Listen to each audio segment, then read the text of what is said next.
Hey guys, I'm back. Just finished talking to some of you guys earlier, and I wanted to talk a little bit about this poem called The White Man's Burden. So, if you have your reading packet out, please, for chapter 24, have it out and turn it to this page on The White Man's Burden by Rudyard Kipling. If not, follow along. I have the text up here. It's not a long document, but we're going to talk about this poem. So, this poem was written by Rudyard Kipling in 1899. Kipling was British. He lived in India. He was born in colonial India, back when India was considered the crown jewel in the British crown. So this is him, okay, Rudyard Kipling, right? Like he was born in India in 1865. He was a writer. He wrote short stories and poems. He was a journalist. He was a Nobel laureate. He wrote a lot of books. The one that we're most probably familiar with is The Jungle Book, which Disney turned into a cute little movie, but was actually a lot more dark and sinister. He wrote a few others that are probably a lot more popular in England than they are here, like Gunga Din and Mandalay. But for the most part, he really supports Britain's empire. He's a proud British patriot. He also proudly supported Britain's role in World War One, as most people did at the time, since that was probably a time when the British felt especially attacked by the Germans. In fact, Rudyard Kipling had a son who died in one of the World War One battles, the Battle of Loos, but that comes later.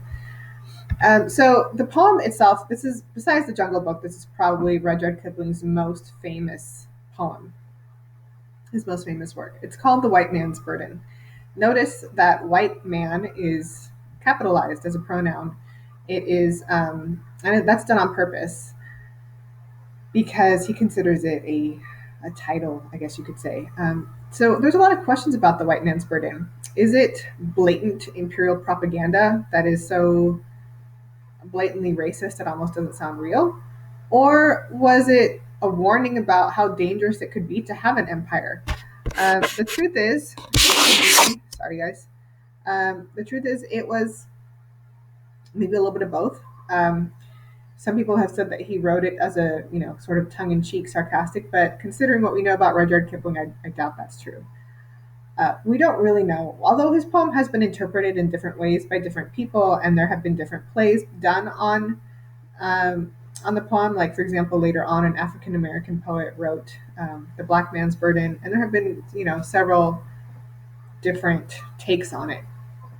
But for the most part, it's seen as being supportive of building an empire. When he wrote it in 1899, he actually dedicated it to the United States to celebrate the fact that the United States had finally come into its own, so to speak, as a colonial power. The United States, once a colony of Europe, has decided to become an imperial power to play with the big boys when they take the Philippines as a colony. Now, this is not technically the United States' first colony. They had also colonized Hawaii prior to this, and even taken some ports in what is now American Samoa. And prior to that, they had even forced Japan, to open up and force them into unfair trade treaties. But this is the first time that the United States is taking a colony for the sake of taking a colony. And this was something that many Americans were not so sure about. Was this really something that the United States stood for? After all, we were once a colony ourselves. Seems rather hypocritical that the United States would take a colony. The Philippines certainly was not expecting it. The reason why we took the Philippines as a colony was because during the Spanish American War, when we were fighting Spain, it starts off as a way to liberate Cuba from Spain. And then, in order to sort of finish the job of defeating Spain, we decided to go to the Philippines, where much of the Spanish naval fleet was stationed, and we went to war there.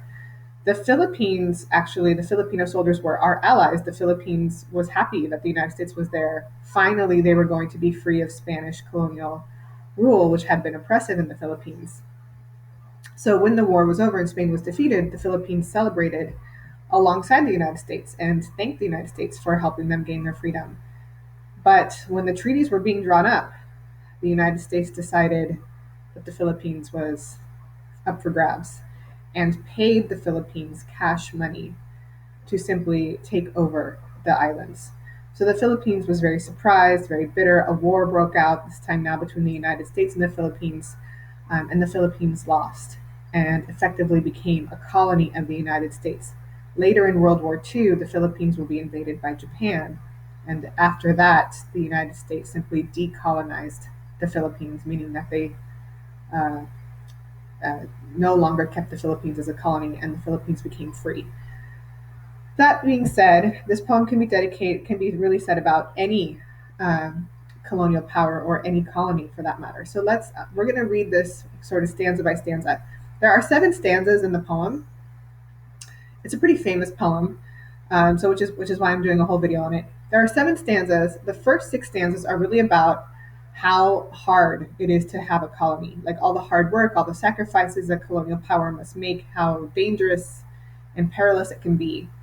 The 7th stanza perhaps is the most important because this is the one that tells the reader, okay, even though taking a colony is really difficult and you're going to have to make all these sacrifices, at the end of the day, there's this big reward you get for taking a colony. So what we're going to read, why exactly did the United States view taking a colony as a necessary step to global power? Okay, so here's the first stanza. Take up the white man's burden, send forth the best ye breed. Go bind your sons to exile to serve your captives' need, to wait in heavy harness on fluttered folk and wild, your new caught sullen peoples, half devil and half child. So every stanza starts with the same line, take up the white man's burden. Think about what a burden is. It's a heavy responsibility, something you don't want to do, but you have to because it's necessary. And so he's reminding us constantly that this is a burden for us, that we're taking on this heavy responsibility and it's going to be hard, full of sacrifice. And when he says, send forth the best ye breed, he means our children. He sends to send forth the best of our children, in particular our sons, meaning soldiers, to serve the captives' needs. Meaning, captives here means, of course, specifically the people of the Philippines, but this could really refer to any colony, India, South Africa, the Hawaii, the Philippines. It could be any of these. It's sort of generic. It's a generic imperial poem, I guess you could say.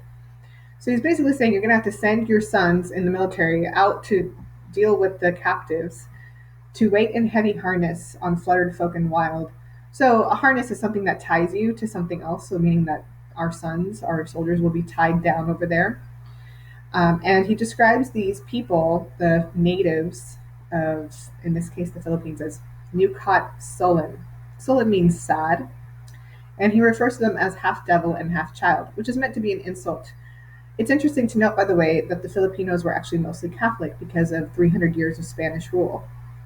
But he refers to them as half devil and half child, meaning that they are, non-Christian, heathen, non-believers, if you will, which again wasn't true because they were mostly Catholic anyway. And half child is, of course, meant to be an insult to their intelligence.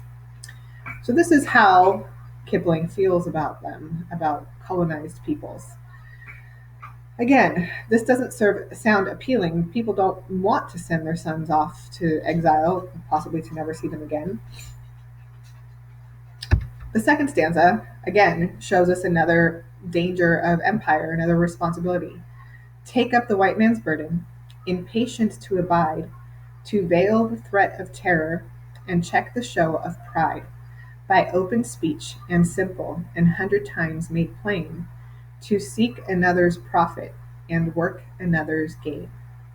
So here he's telling us, the Westerners, the Americans, that we're going to have to be very patient and we're going to have to abide or put up with the threats that we encounter in these foreign lands, like the threat of terror. We might have to check their pride or our pride, meaning not to not show off how proud we are, to perhaps show off to put their pride in check. And then this part is really interesting. By open speech and simple and 100 times made plain. He's basically saying you're going to have to speak very slowly with small, short words. Again, he's insulting the intelligence of the people of the Philippines or of any colony for that matter, essentially saying like you're going to have to explain it to them like they're children because they're not going to understand why you're doing what you're doing. And of course, they're not going to understand it. No country really understands why they get invaded or taken over. to seek another's profit and work another's gain. He's saying you're going to do all this hard work, you're going to be super patient and do all this frustrating work for another's profit and another's gain. Meaning, you're not doing this for us. Good Lord, no, we're not getting rich off of this. We're not profiting off this. We're doing this for them. In other words, he's making clear here that we are doing this for the profit and the benefit of the colonized people. The people of the Philippines will benefit from this. We're not doing this for us. Or at least that's what he's implying. We know that that's probably not true. Okay, the third stanza, again, another burden. Take up the white man's burden, the savage wars of peace. Fill full the mouth of famine and bid the sickness cease. And when your goal is nearest, the end for others sought, watch sloth and heathen folly, bring all your hope to naught. So he says you're going to go there and you're going to do great things. You're going to, you might have to fight wars in order to have peace, which is sort of ironic to fight for peace. You will fill full the mouth of famine. You will bring them food. You will show them how to farm their crops. You will bid the sickness cease. You'll bring medicine and hospitals and Western medications. And so these are all good things that you will do. And just when your goal is nearest, meaning, just when you think you have accomplished what you came here to do, you will watch sloth and heathen folly, bring all your hope to naught. Meaning that laziness and foolishness of the native peoples will actually ruin all the work you've done. So this obviously is problematic for many ways. Number one, he's calling the native peoples lazy and foolish simply for not wanting to succumb to colonization. He's also saying as well that he's kind of, he's putting the blame for all the country's problems on the people of those countries. So it's, as you guys can tell, Rudyard Kipling has a very high opinion of colonization and of the benefits it will bring.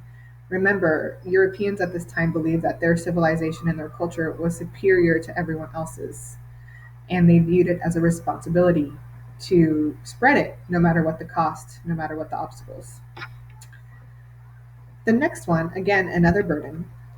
Take up the white man's burden, no iron rule of kings, but toil of serf and sweeper, the tale of common things. The ports ye shall not enter, the roads ye shall not tread. Go make them with your living, and mark them with your dead. So here he's once again warning us of the hard work that this will be. You're not going to live like a king with an iron rule. That's not what you're going to go do in your colony.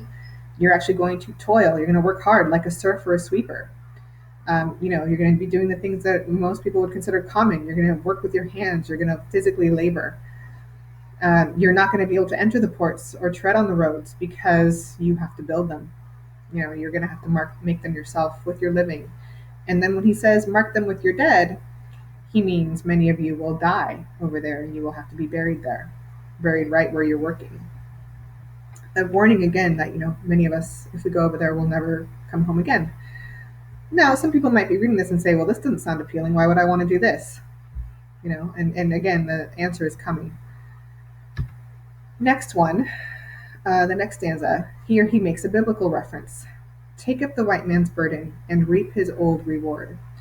The blame of those ye better, and the hate of those ye guard. The cry of hosts ye humor, slowly toward the light. Why brought ye us from bondage, our loved Egyptian night? So this actually refers to a story in the Bible. First of all, he says, when you take up the white man's burden, you're going to reap his old reward. He's being sort of sarcastic or tongue-in-cheek. You're going to reap his old reward, meaning you're going to be rewarded in the same way the white man always gets rewarded. You're going to get blamed and hated by the people that you're trying to improve and protect. So he's admitting that you should expect resistance from the native peoples. They're going to blame you. They're going to blame you. They're going to hate you. That's how we always get. Can you turn that off, please? That's how we always get rewarded, according to Rudyard Kipling. And then he says, the cry of hosts ye humor, slowly toward the light. Why brought ye us from bondage, our loved Egyptian night? This refers to a story about Moses in the Bible. Moses freed the Jews from slavery in Egypt. But in the Bible, the Jewish peoples had been held captive for so long that they didn't recognize Moses as a liberator when he arrived, and were so ignorant that they didn't, according to the Bible, that they didn't even realize that Moses was there to save them, to free them, and bring them back to the promised land. So that's what he's referring to, is that really, Rudyard Kipling is saying, you're really here to like try to free these people, free them from their own ignorance, I guess you could say. But they're not going to realize that. They're not going to understand why you are trying to liberate them from their culture, which they love. It's because they don't know any better. Again, this is his mentality. Uh, this is the sixth stanza, I believe, and he says, "Take up the white man's burden. Ye dare not stoop to less, nor call too loud on freedom, to cloak your weariness. By all ye will or whisper, by all ye leave and do, the silent sullen peoples shall weigh your God and you." So here he's giving a final warning, that when you take up the white man's burden and you go colonize a place, you can't stoop to less. You're going to be really tired, right? And he says, don't call too loud on freedom to cloak your weariness. He's implying, of course, this is going to be an exhausting job. But don't stoop to less, don't give up. Because by all ye will or whisper, by all ye leave and do, he's basically saying everything you say, everything you do, these people, the colonists, are watching you. The silent, sullen peoples, they're watching you, and they shall weigh or judge you and your God. This is a reference, of course, to the religious motivation. Part of the white man's burden was to spread Christianity. So he's basically saying you can't appear weak. You have to appear strong and sensible, because you are not just representing your country, you are representing all of Christendom. And if you want these people to convert to Christianity, they have to see the strength in it, and they have to see it in you. Of course, the conversion to Christianity amongst the native peoples in these cases was not done as brutally as the Spanish did to the Native Americans. It was more done so in a way to bring in, to show the European wealth, power, and strength via industry. The Europeans brought schools and Bibles and missionaries, and of course, the spread of Christianity helped to facilitate the spread of empire as well. So he says that's why it's so important. You're representing all of Christendom here. Okay, and finally, all of these things sound like really hard work. Why the heck would you want to take a colony? Why would any country want to go through all of this for a colony? And this is it. Here is where he gives us our final answer. This is where he explains to us, why should you do this? Why is it worth it to take a colony? Because remember, some colonies were actually not lucrative. Some colonies actually caused countries to lose money. It was a great expense. But he says it here. And again, remember, this is being dedicated to the United States at a time when the United States was going back and forth and wavering as to whether or not it was appropriate for the U.S. to become now a colonial power, being that we are a former colony. So he says, take up the white man's burden, have done with childish days, the lightly proffered laurel, the easy, ungrudged praise, comes now to search your manhood through all the thankless years, cold, edged with dear-bought wisdom, the judgment of your peers. So here he specifically seems to be talking to the United States. He's telling America to grow up. You're done with your childish days. America is a fairly new country, at least compared to Europe. And he says, America, you're not going to get the lightly proffered laurel. Laurel meaning, of course, a reward or an achievement. Meaning that you're not, America, you're not getting a participation trophy for being a powerful country anymore. Now you got to prove how powerful you are. You're not going to get that lightly proffered achievement or the easy praise that you're used to.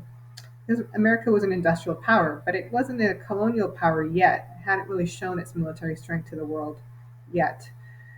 So he's like, "Come on, America, time to grow up. Search your manhood, right? Search yourself and show us that you have grown up."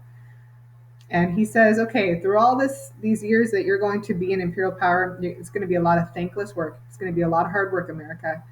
But at the end of it, cold edged with dear bought wisdom. He means you're going to be a lot wiser, a lot more knowledgeable at the end of this. It will cost you. It'll be, you know, expensively won wisdom, but you will get it.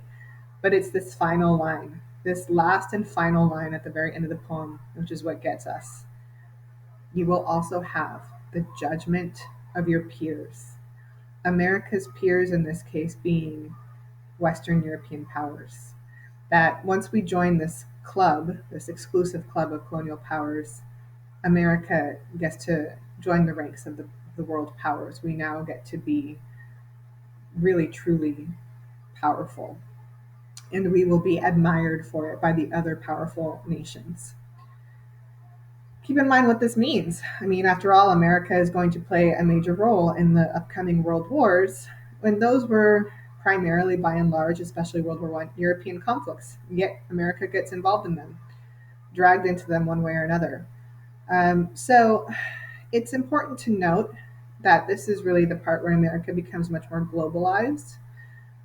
America now plays a role as an imperial capitalistic power, and this will also bring the United States into world affairs.